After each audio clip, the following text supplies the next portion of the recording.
चाचा हैं कैसन दही तू तरह हो बैठ खैनी नहीं घटल लिखे ना ना सब कुछ है पैसे सह ना पैसा तो ना काय रे दुखात ना द पिठिया दादी अरे राय अरे तहारा बुढ़ा गेले बुद्धि है ना हाथ तो आके बाबूजी के हम चाहिए ना कि ना के कोनो चीज के कमी होखो ठीक बा ना काहे ऐसे करला नहीं मने तहार लइका ना है हम अरे इजा ऐसे मत बोला हैं? तो तू चल जाला ना तो कथा मन ना लागेला ऐसे ऐसा तू बात कर लागला कहनी कि ले लो पैसा 2-4 तो कहला कि ना भी रखल है पैसा कितना नहीं बच्चा बच्चा का रखब कुल सही का देता नहीं करबे जवान हीरा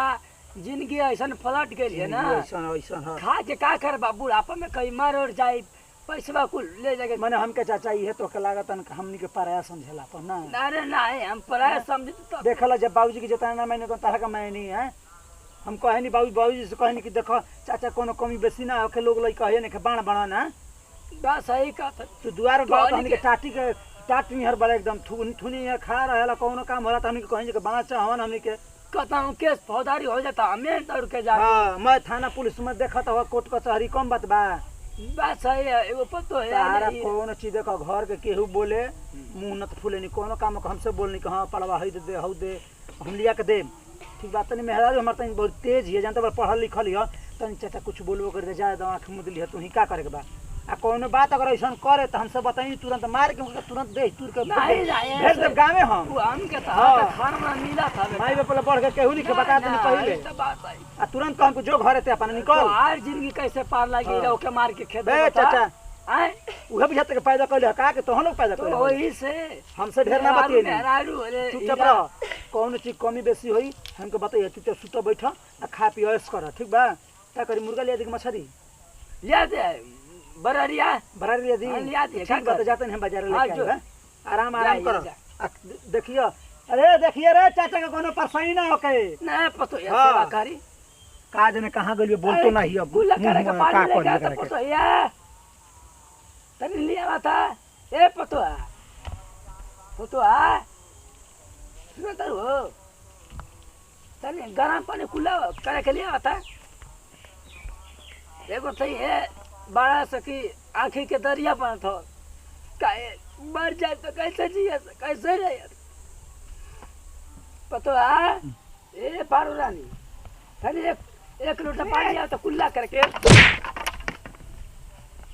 बैठ घर में का घुसल हुआ था नहीं रे पप्पा लौके लहाइया ना घर में घुस जाता पटाक से तनी का आ का बतैया कैले बड़ा पानी सूते नहीं प्यास लग गई बैठले कोनो काम धंधा तो बा नहीं बैठले पानी का खाना हुरेक बाटे ले आओ तनी पानी कितना गरजत ये भौजी रे मौसा तो गरज कैसे गरजत है ऐसे जाना था कि बरखा या ले सरवा पी पानी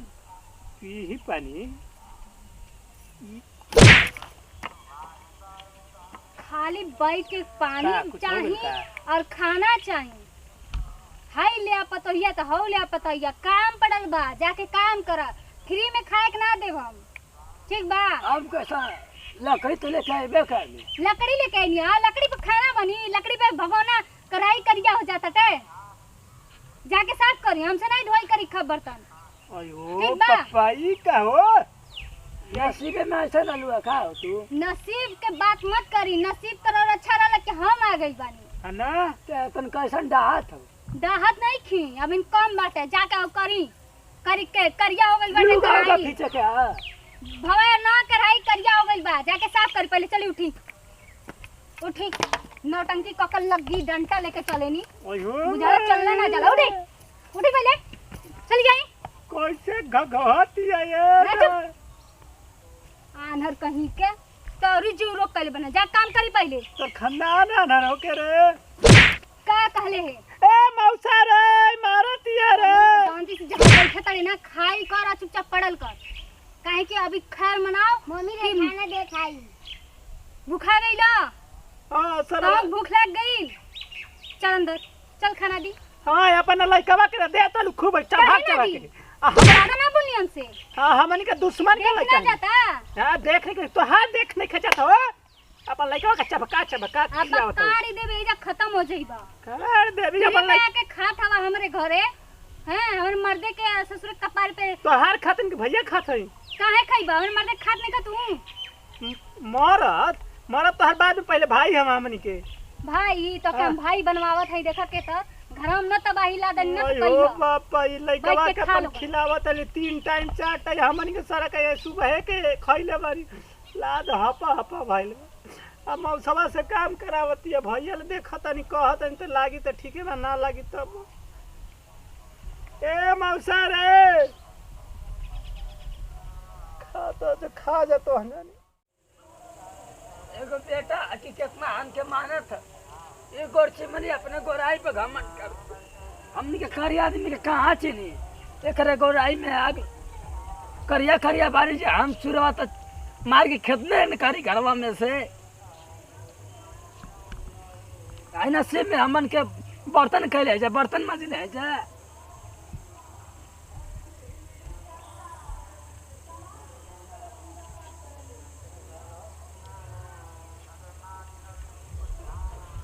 ऐसा पानी छीनत हूँ का हो का तो आ यार ये कि मतलब बर्तन धोत हवा अरे पटो कहा ना धोत कहे नहीं। भैया अरे मुझे हमसे आया था मुँह से पानी छीन ले रहे थे भोजन आ जाती है बर्तन माजे खाती चली तो ओके मार ला अब का कर तू मजा के बनेला मजाक का बना सही माजा ये घर यही तरह मिली खाए के वैसे ना मिली अरे तार पता है ऐसा ही कल करे हाँ यही तरह करनी सुतार पर तो झड़ुओ से झड़ुओ ही है ऐसा जमाना आ गया ना मन के हाँ अरे जाओ जौने घर में जाई तो है ना घर में नाश हो जाए अरे नाश ना होई वो फली हाँ घर में फली ना हाँ घर में फली अरे हम कहीं का बड़ी मजबूर है वो तो बेटा हम कितना प्यार कर ले हमके सतावे ले मुझे जानता हवा उवान की घर का नहीं यही से ना हाँ हमारे बेटा के मेहरारू ना रहे इतना हाँ। कबे के हम सिंदूरवा धो देती है भाई सनुरवा ना धोइबा लुग्गा कचरबा उ जमन में आ गल हाँ ठीक है आई बुआ बतावा ऐसा दिन दादा कुल आदमी देखा तो का चाहत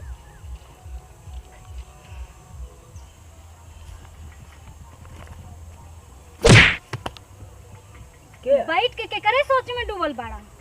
हाँ कहले रहनी साफ करके मजा था खाली बैठ के चपबा हाँ कब से भेजली बानी को घंटा हो गई बात कहीं झलत रहला का तनी से एक मौका मिल जाए तो बात कहीं छोड़बा ना तू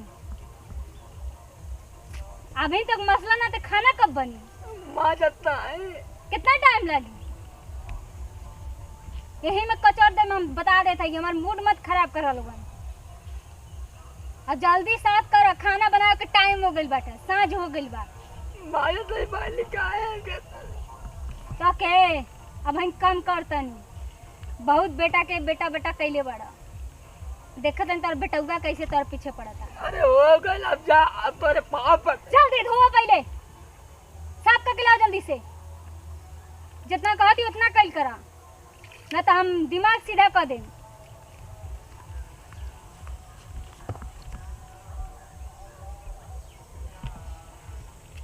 कैसा नसीब आ गए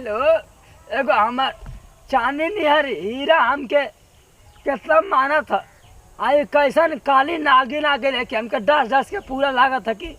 जवानी है चूस जाए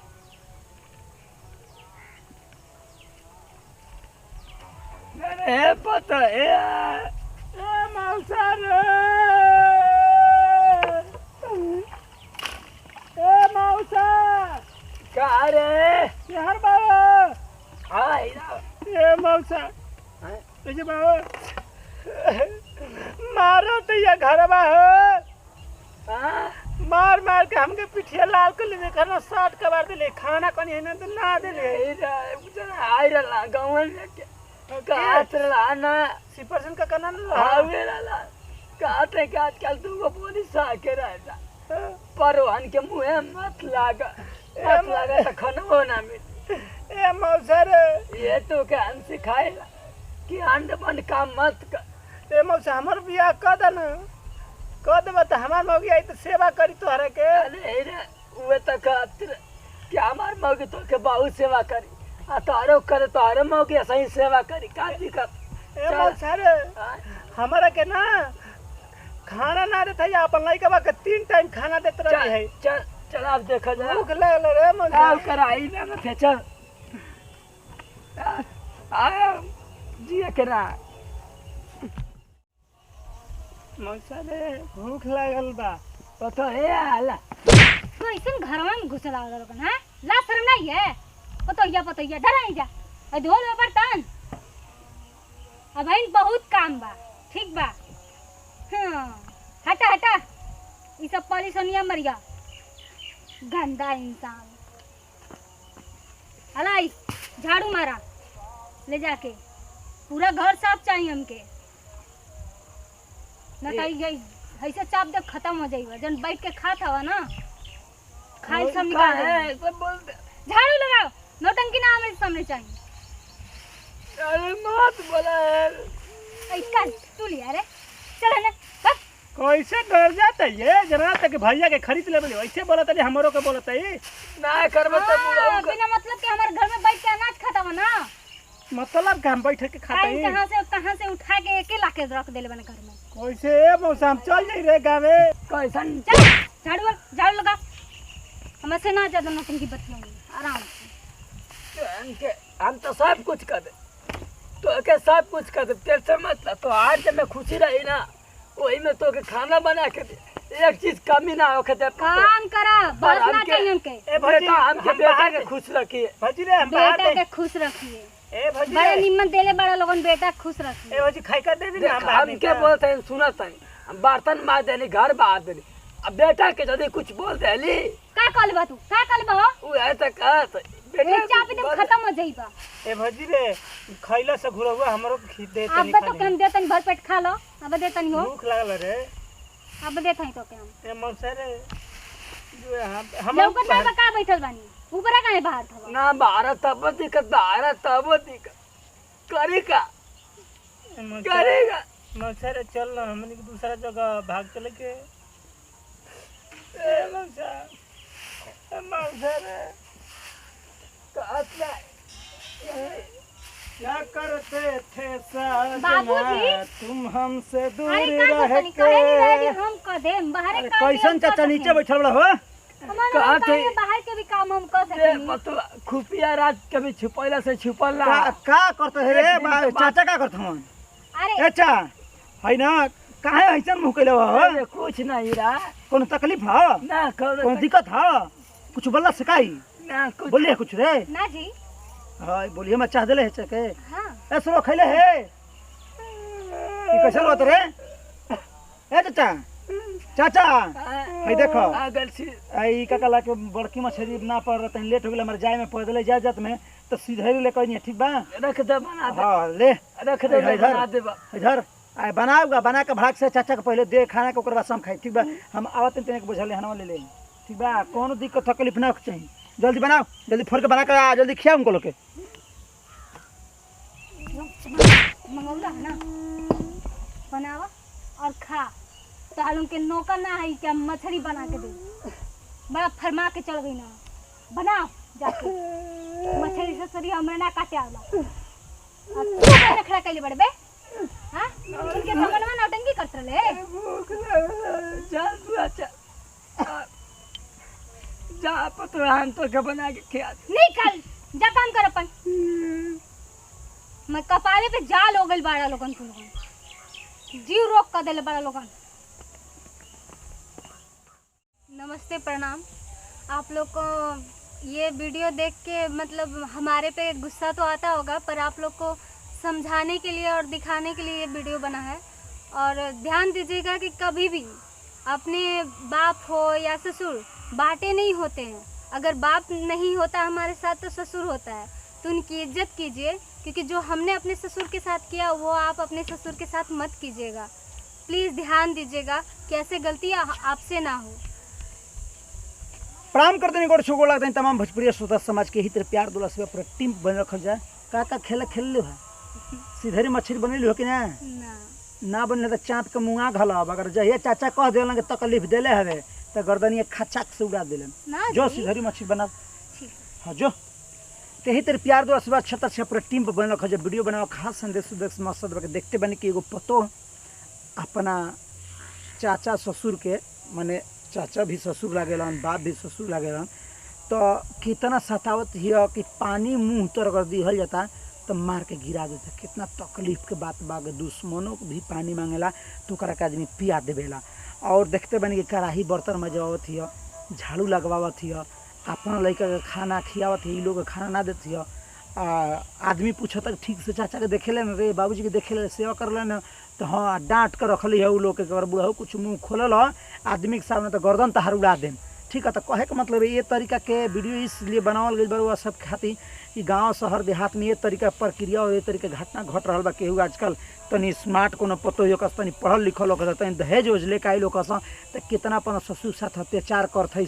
आ कितना प्रकार के नुकसान करते। हम ये चाहम कि जे भी ये तरीका के हो भैया हाथ जोड़ प्रार्थना करते हैं कि सब केहू के ना करब। ऐसे ससुर और बाप दूगो ना होला एगो होला। भैया कहे के मतलब कि जब ओइजा के घर छूटेला तो एजा अपन घर होला, एजा के जब घर छूटेला तो ओजा अपन घर होला। तो हम ये चाहब कि अपन जैसे लड़का का मानते नहीं वैसे देवर भी लड़का एक समान होला और वही तरीका कर सब आदर सम्मान करी ताकि ऐसे बिल खाई मत। कहे के मतलब कि अगर इंसान का आत्मा रोवेला तो कहीं धरती पर जगह ना मिलेला।